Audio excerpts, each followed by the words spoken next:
Të nderuar shikues, përshëndetje. Faza e parë e mbushimit në Gaza u përmbyll me sukses. Marrëveshja u nënshkrua në Egjipt nga vetë presidenti amerikan Donald Trump, i cili njihet si arkitekti i saj dhe i cili para se të shkel tokën egjiptiane, mbajti një fjalim në Knesetin izraelit dhe i thurri elogje kasapit të Gazës Benjamin Netanyahu. Mirë, marrëveshja u nënshkrua edhe nga palët garantuese, Turqia, Egjipti dhe Katari. Në shikim të parë, vuajtja palestineze mori fund, gjenocidi 2 vjeçar mori fund, u dakordua për ndërtimin e Gazës nga donatorët dhe ju la kohë hapit 2 të marrëveshjes, de radikalizimit, qeverisjes pa Hamasin e kështu me radhë. Dje u shkëmbyen pengjet mes Hamasit dhe Izraelit, palestinezët po dynden drejt viseve veriore të Gazës, ndërsa Izraeli ka lënë dorën e vet në Gaza, milicit kriminale Al-Shabaab, të cilët fillimisht rrëmbyen dhe pastaj vranë një nga gazetarët e njohur të Gazës. Kush fitoi dhe çka fitoi nga ky tmerr 2 vjeçar? Ekspertët kanë bërë analizat e tyre dhe theksojnë se derisa ekziston projekti sionist në lindjen e mesme, paqja është e paarritshme.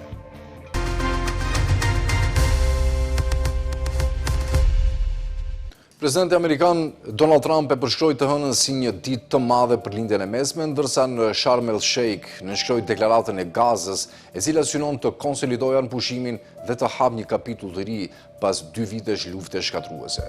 Marrëveshja e miratuar nga disa vende rajonale parashikon ndërprerjen e menjëhershme të armiqësive dhe fillimin e një procesi të gjerë rindërtimi në mbikëqyrje ndërkombëtare. Ndërsa Washingtoni e përshkruan marrëveshjen si një hap historik, reagimet ndërkombëtare kanë qenë përzierëra. Moska dhe disa kryeqytete europiane shprehen skepticizëm për mungesën e garancive mbi shtetësinë palestineze dhe të drejtën e kthimit të refugjatëve. Ekspertët perëndimor theksojnë se pa një kornizë të qartë politike, paqja rrezikon të mbetet vetëm në letër. Presidenti amerikan Donald Trump e quajti të hënën një ditë të madhe për lindjen e mesme në një samit mbi Gazën e Egjipt, ku ai nënshkroi një deklaratë për të konsoliduar pushimin. Zhvillimi erdhi disa orë pas shkëmbimit të pengjeve dhe të burgosurve midis Izraelit dhe Hamasit. Në një vizitë të papritur në Jerusalem, Trump ju drejtua Knesetit duke thënë se makthi i gjatë për Izraelin dhe palestinezët ka mbaruar dhe se ky nuk është vetëm fundi i luftës, por i epokës së terrorit dhe vdekjes. Në ditën e 4 të pushimit, Hamasi liroi 20 pengjet e fundit të gjalla, ndërsa Izraeli liroi 1968 të burgosur palestinez. Në sheshin e pengjeve në Tel Aviv, pati skena emocionesh dhe lehtësimi. Familjet mirëpritën të dashurit e tyre, me Shelly Barnier që deklaroi se pengjet më në fund po kthehen në shtëpitë e tyre, ndërsa Einav Zangawer përqafoi djalin e saj duke bërtitur "Ti je jeta ime, ti je një hero". Një skenë ngjashme në Ramallah, ku turmat mirëpritën autobuset me palestinezë dhe liruar. Disa thanë se ndiheshin sikur të kishin rilindur. Trump, i cili paraqiti planin e tij në fund të shtatorit, bashkëkryesoi samitin e Sharm el Sheikh me presidentin egjiptian Abdel Fattah el-Sisi. Udhëheqjes nga Turqia dhe Katari ishin të pranishëm, por jo kryeministri izraelit Benjamin Netanyahu apo përfaqësuesit e Hamasit. Në sfondin e paqe 2025, Trump nënshkroi deklaratën e Gazës me udhëheqësit, e cila shërben si garanci e marrëveshjes së pushimit. Vendet u zotuan se ndjekin një vizion paqeje në lindjen e mesme dhe të forcojnë marrëveshjet për paqe të qëndrueshme. Presidenti amerikan siguroi se dokumenti do të respektohet duke shtuar: "Së bashku kemi arritur diçka që e gjithë bota mendonte të pamundur. Më në fund kemi paqe në lindjen e mesme." Sisi njoftoi se Egjipti do të organizojë një samit ndërkombëtar mbi rindërtimin e Gazës. Deklarata e Trumpit përfshin 20 pika që synojnë përfundimin e luftës në Gaza dhe rifillimin e procesit të paqes. Ndër dispozitat kryesore janë ndërprerja e menjëhershme armiqësive, lirimi i gjithë pengjeve brenda 72 orëve dhe shkëmbimi i burgosurve midis Izraelit dhe palestinezëve. Plani parashikon gjithashtu një tërheqje graduale të forcave izraelite, krijimin e një force shumëkombëshe stabilizimi me një rol në trajnimin dhe mbikëqyrjen e forcave të reja palestineze të sigurisë, si dhe krijimin e një organi të përkohshëm administrativ teknokratik palestinez në mbikëqyrjen e ndërkombëtarëve. Në të njëjtën kohë, theksi vihet në rindërtimin ekonomik të Gazës përmes investimeve ndërkombëtare dhe projekteve të infrastrukturës me qëllim krijimin e zonave të zhvillimit ekonomik dhe kthimin në normalitet pas viteve të shkatërimit. Nisma ka provuar reagime në skenën ndërkombëtare. Ministri i jashtëm rus Sergej Lavrov e përshkroi planin si të paqartë në lidhje me të ardhmen e shtetit palestinez, ndërsa analistët në Europë kanë theksuar se deklarata lë jashtë çështje thelbësore, siç janë statusi ligjor i Palestinës dhe të drejtat e kthimit të refugjatëve. Organizata humanitare paralajmërojnë se rindërtimi i Gazës do të kërkojë burime të mëdha financiare dhe një angazhim shumë vjeçar nga bashkësia ndërkombëtare. Në të njëjtën kohë, shprehet frika nëse administrata e re parashikuar nga plani do të jetë në gjendje të funksionojë pa pjesëmarrjen e Hamasit. Operacionet gjenocidale izraelite kanë vrarë të paktën 67.869 njerëz në Gaza, sipas Ministrisë së Shëndetësisë së Enklavës.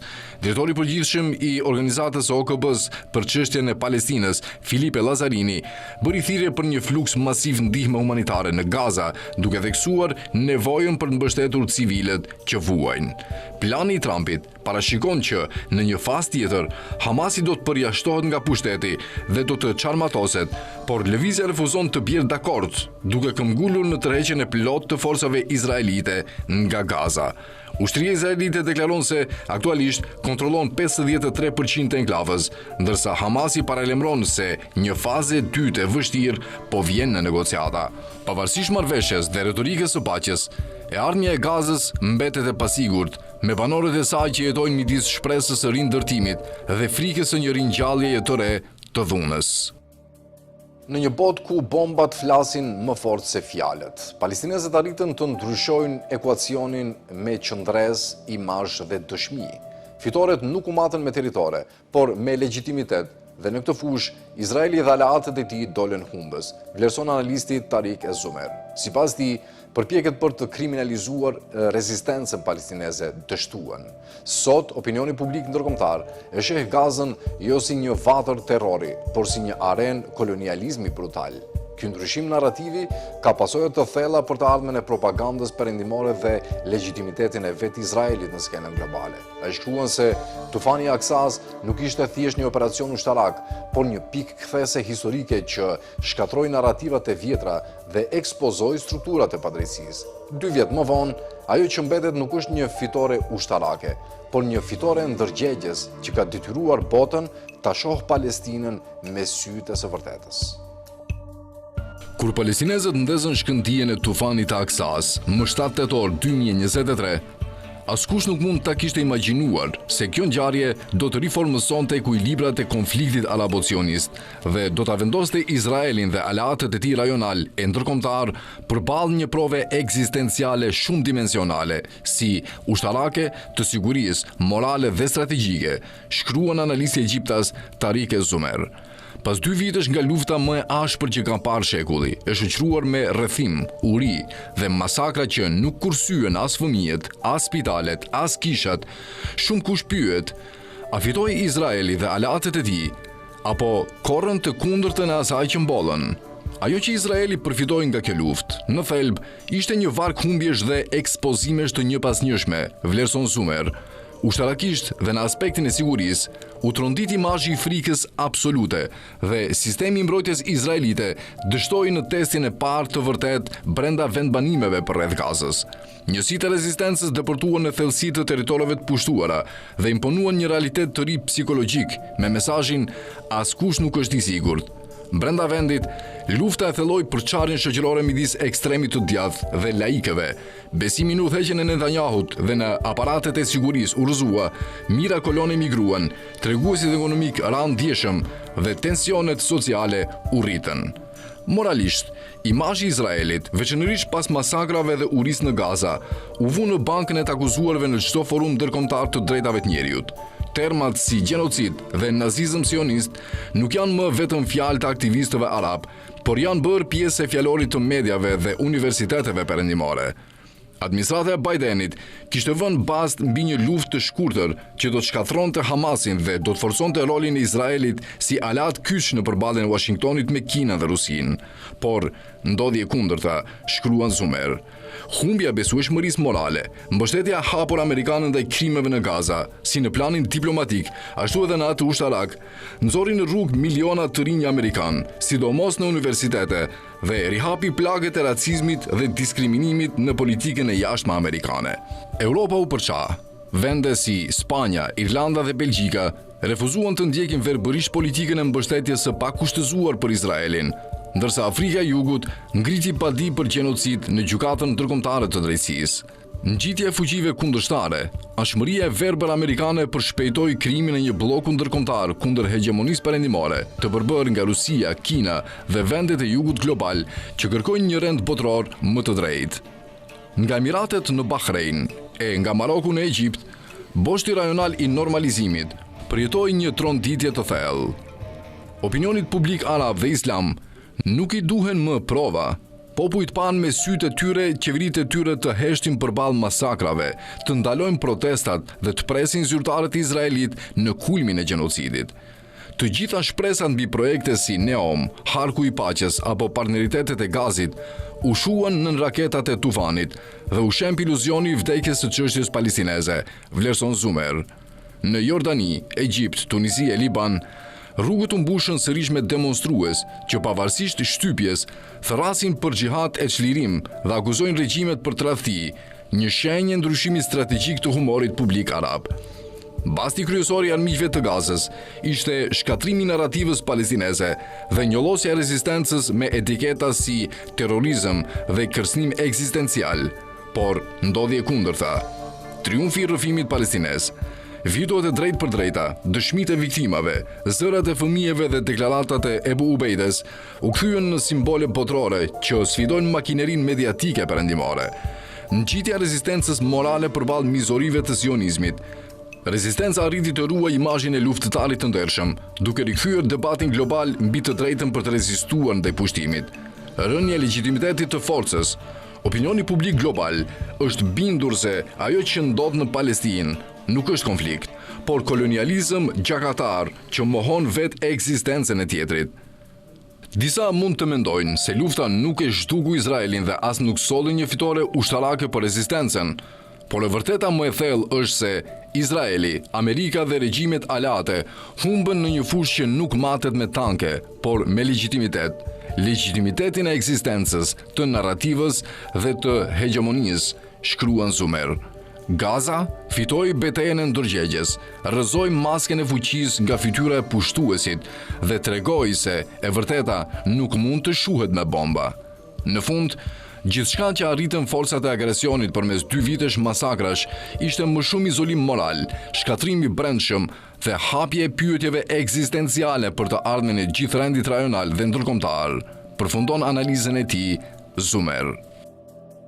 Lufta më e gjatë, më e përgjakshme dhe më shkatrimtare që Izraeli ka zhvilluar kundër popullit palestinez, ka shënuar një pikë kthese historike, duke nxjerrë në pa kufit e fuqisë së tij ushtarake dhe dështimin për të arritur objektivat politik që justifikuan gjenocidin në Gaza. Ndërsa faza e parë e marrëveshjes është nënshkruar dhe disa pengje janë shkëmbyer, fazat pasuese që parashikojnë çarmatimin e Hamasit dhe vendosjen e një administrate ndërkombëtare në Gaza mbeten pengje mosbesimit të ndërsjell dhe i realitetit politik që askush nuk mund ta imponojë nga jashtë, vlerëson gazetari britanik David Hirst. Ai shkruan se për Hamasin asnjë paus në luftë nuk mund të ketë kuptim nëse Izraeli nuk tërhiqet nga territoret e pushtuara në vitin 1967 dhe nuk jep fund okupimit të Gazës, Bregut Perëndimor dhe Jerusalemit Lindor, kushte që mbeten të papranueshme për qeverinë e Netanyahut dhe aleatët e tij perëndimor. Kjo ka qenë lufta më e gjatë, më e përgjakshme dhe më shkatrimtare që Izraeli ka zhvilluar kundër palestinezëve në gjithë historinë e këtij konflikti. Faza e parë u nënshkrua, pengjet u shkëmbyen nga 2 palët, por ende nuk ka marrëveshje për fazat e dyta dhe të treta të planit, që lidhen me çarmatimin e Hamasit dhe vendosjen e një mandati ndërkombëtar për qeverisjen e Gazës. Dhe me shumë gjaz nuk do të ketë, thot gazetari britanik David Hirst. Vlerësimi i Trumpit për humbjet që Hamasi ka pësuar gjatë 2 viteve të luftës është për ta thënë but në kundërshtim me realitetin. Presidenti amerikan ka deklaruar kohët e fundit se Hamasi ndodhet në prag të shkatrimit, me drejtuesit e tij të asgjësuar dhe 25.000 luftëtar të vrarë, afërsisht gjysma e forcës së tij luftarake.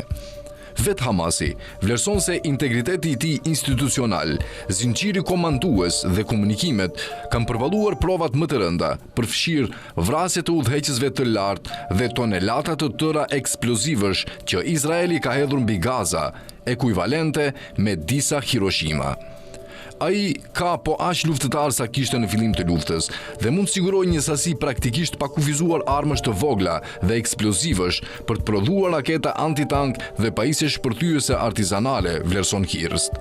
Hamasi, i cili është shpallur organizatë terroriste në Mbretërinë e Bashkuar dhe në vende të tjera, nuk e konsideron veten forcë të mundur, aq më pak të detyruar të nënshtrohet ndaj vullnetit ushtarak të Izraelit. E njëjta gjë vlen për fraksionet e tjera luftarake në Gaza. Populariteti Hamasit në Gaza i ka mbijetuar luftës, ndërsa në bregun perëndimor të pushtuar është rritur.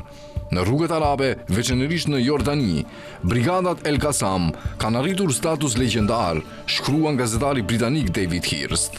Nuk ka asnjë mënyrë që Hamasi ta konsiderojë këtë moment historik si fundin e konfliktit armatosur, siç pretendojnë Trumpi dhe kryeministri izraelit Benjamin Netanyahu.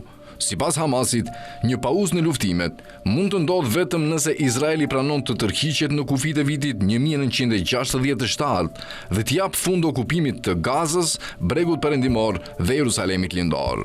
Grupi është edhe më pak i prirur të lejojë një trup ndërkombëtar të marrë në dorë Gazën, duke u kthyer kështu në ditët koloniale të mandatit britanik, i cili filloi më shumë se një shekull më parë.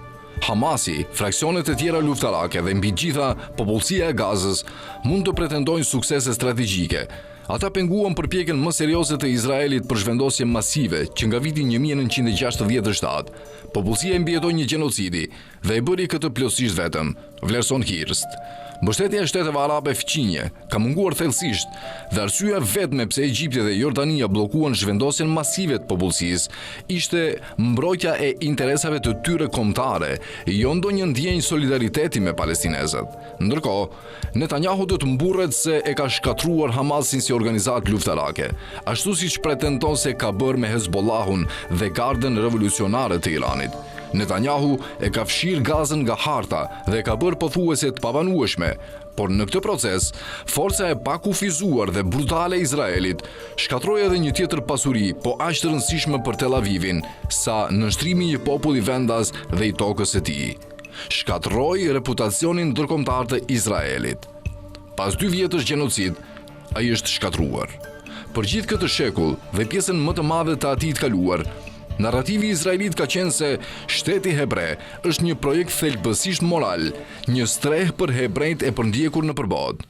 Ky narrativ u ngulit si një kod moral në gjitha vendet perëndimore, me historitë më të gjata të antisemitizmit. E drejta e Izraelit për të ekzistuar u predikua me ton fetar nga çdo parti e madhe politike. Të vet identifikoheshe si mik i Izraelit u bën një rit kalimi për çdo politikan aspirant, një provë serioziteti dhe një leje për të qeverisur, pavarësisht nëse ai dinte apo kujdesej për lindjen e mesme, shkruan Hirst. Sa herë që Izraeli niste një luftë të re nën maskën e një sulmi parandalues, reagimi nga kombet perëndimore ishte një kor i shurdhër mbështetjeje për të drejtën e shtetit hebre për të mbrojtur. Më 7 tetor 2023, kjo e drejt u ngrit në një luftë të shenjtë në përgjigje të 11 shtatorit izraelit. Marrja masive e pengjeve nga Hamasi u pasi kërcënim ekzistencial për Izraelin. Një strukturë tërë politike dhe ushtarake mbështetet mbi ndihmën që Izraeli merr nga Shtetet e Bashkuara të Amerikës dhe Europa. Nëse kjo ndihmë lëkundet apo fillon të çahet, Izraeli ka një problem. Por në vetëm 2 vite, ajo nuk është lëkundur, por është shembur, shkruan Hirst.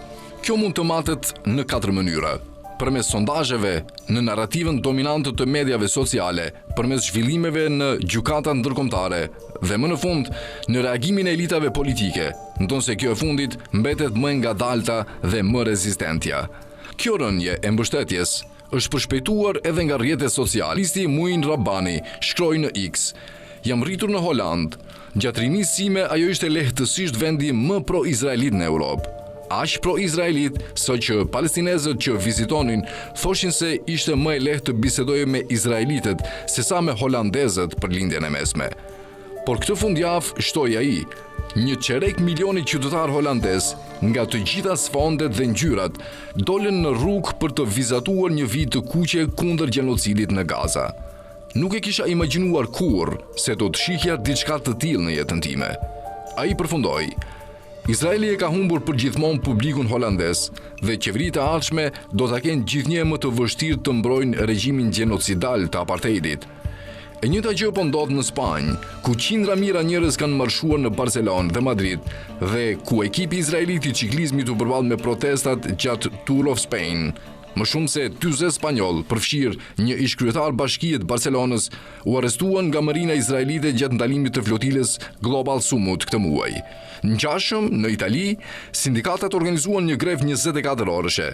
Sipas Ministrisë së Brendshme italiane, rreth 400.000 protestues morën pjesë në 29 qytete, ndonse numri real mund të ketë qenë shumë më i lartë.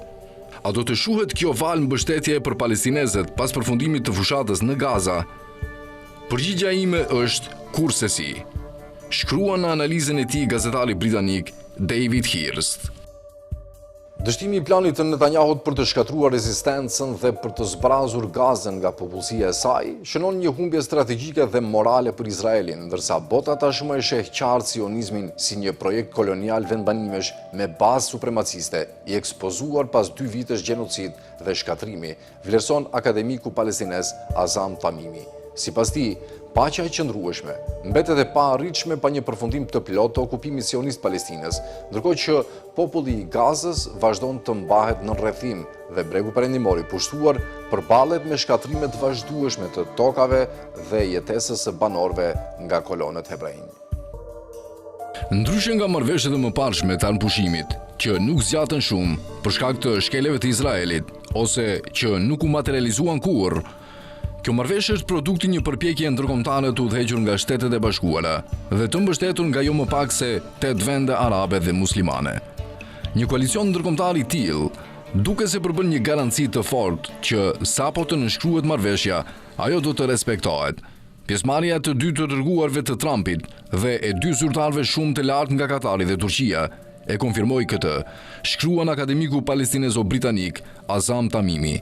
Padyshim, marrëveshja nuk ishte e lehtë për t'u përpiluar. U deshën disa ditë e netë me diskutime të rrepta, që u zhvilluan rreth planit 20 pikësh të Trumpit, i cili besohet të jetë një version i manipuluar i planit, që ai paraqiti fillimisht para udhëheqësve arab dhe musliman gjatë Asamblesë së Përgjithshme të OKB-s në New York. Pavarësisht manipulimeve dhe ndryshimeve të futura nga kryeministri izraelit Benjamin Netanyahu për ta kthyer këtë marrëveshje në një kapitullim të detyruar për Hamasin, lëvizja palestineze ishte shumë e kujdesshme të mos jepte një përgjigje po ose jo. Ata u përgjigjen me një deklaratë të hartuar me kujdes, duke shprehur gatishmërinë për të qenë pozitiv dhe për t'u përfshirë në negociata, shkruan Tamimi. Lufta do të ndalet dhe izraelitët do të tërhiqen gradualisht nga Gaza për të hapur rrugën për një shkëmbim robërish. Kuptohet që rindërtimi dhe qeverisja do të vinë në një fazë të mëvonshme. Megjithatë, gjëja më konkrete në lidhje me këtë marrëveshje është dështimi i planit të Netanyahut për të shkatruar rezistencën dhe për të zbrazur Gazën nga popullsia e saj. Marrëveshja është gjithashtu një goditje për të ashtu quajturën fraksion të sionizmit fetar, i cili ka udhëhequr gjenocidin në Gaza. Për më tepër, 2 vjet gjenocidi kanë zhveshur Izraelin para syve të gjithë botës, më shumë se kur më parë, bota njeh sionizmin për atë që është, një projekt kolonial vendbanimesh me bazë supremaciste. Udhëheqësit më të lartë izraelit, përfshirë Netanyahun, janë të akuzuar për krime lufte në gjykatat më të larta ndërkombëtare. Kjo është diçka që nuk do të harrohet apo injorohet për breza me radhë. Fakti që është arritur një marrëveshje anëpushimi nuk nënkupton në asnjë mënyrë se krimet e luftës izraelite do të harrohen apo falen, shkruan Tamimi. Sipas tij, duhet kujtuar se Hamasi gjithmonë ka kërkuar një marrëveshje anëpushimi. Ishte Netanyahu dhe koalicioni i tij ekstremist qeverisës që sabotuan të gjitha përpjekjet e mëparshme për arritjen e një marrëveshjeje. Ata madje u tërhoqën nga marrëveshjet që ishin arritur mes palëve.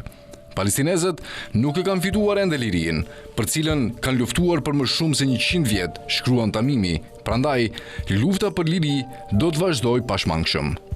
Jo vetëm kaq, për sa kohë që okupimi izraelit vazhdon, tensionet në gjithë rajonin do të qëndrojnë dhe raundet të tjera përplasjes ka shumë gjasa të shpërthejnë në të ardhmen, vlerëson ai. Kjo është arsyeja pse paqja e qëndrueshme që ka premtuar Trumpi do të mbetet e paarritshme pa një përfundim të plotë të okupimit sionist të Palestinës. Si mund të ketë paqe kur populli i Gazës mbahet në rrethim në një burg të hapur dhe populli i bregut perëndimor të pushtuar është prej kolonëve hebrej që i uzurpojnë tokat, u djegin ullint dhe u shkatrojnë jetën ditë e natë, pyet Tamimi. Formula e Hamasit për paqe të qëndrueshme fillon me një pushim afatgjat, ose ajo që quhet hudna. Hudna njihet në jurisprudencën islame si një marrëveshje legjitime dhe detyruese që ka për qëllim ndalimin e luftimeve me armikun për një periudhë të caktuar kohe. Ajo mund të jetë e shkurtër ose e gjatë në varësi të nevojave dhe interesave të ndërsjella. Kushtet e hudnës, siç i diskuton akademiku Tamimi në librin e tij titulluar Hamasi, kapitull të pashkruar, janë të thjeshta dhe të qarta.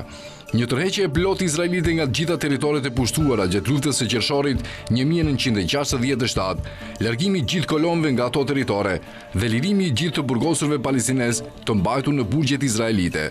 Çdo gjë më pak se hudna do thotë se Izraeli nuk është serioz për një paqe qëndrueshme. Është koha që udhëheqësit e SHBA-s dhe të BE-s ta marrin më seriozisht lëvizjen palestineze të rezistencës dhe madje të shqyrtojnë ofertën e saj për një pushim afatgjat.